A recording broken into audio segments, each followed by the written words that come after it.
नमस्कार दोस्तों, आज के इस वीडियो में हम ये बताएंगे कि गरीबी किन किन कारणों से आती है।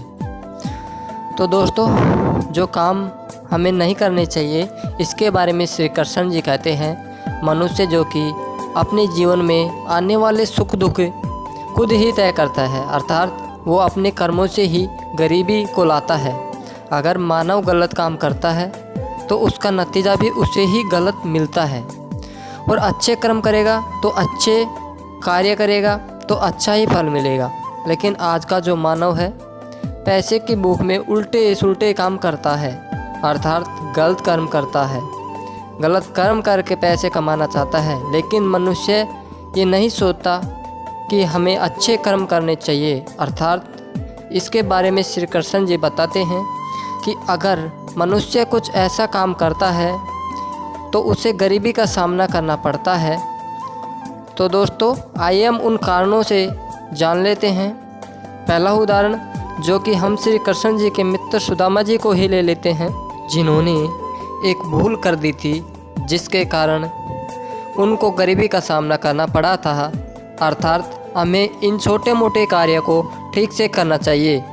दूसरा कारण श्री कृष्ण जी बताते हैं कि जिस घर में बिना भगवान को भोग लगाए हुए ही सब अपना भोजन खाते हैं तो उस घर में गरीबी आती है।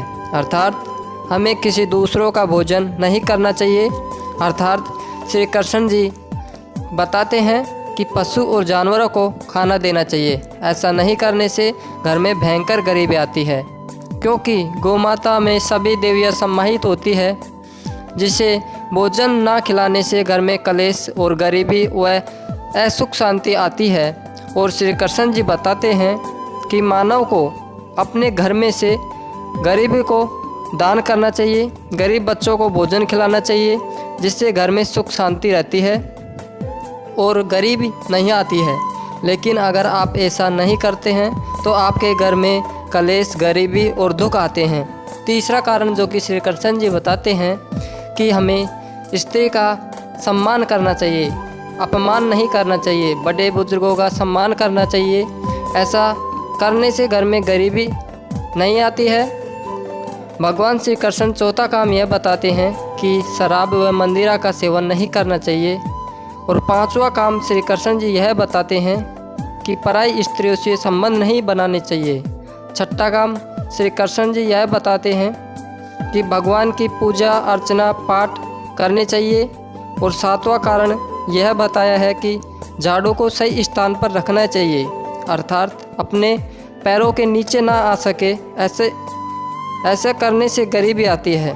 और घर में झाड़ू प्रकाश के आने से पहले निकाल दे। अगर ऐसा नहीं करते हैं तो भयंकर गरीबी आती है। तो दोस्तों, आप श्री कृष्ण जी को भगवान को मानते हैं तो दोस्तों ये वीडियो लाइक कर दो और चैनल को सब्सक्राइब कर लीजिए।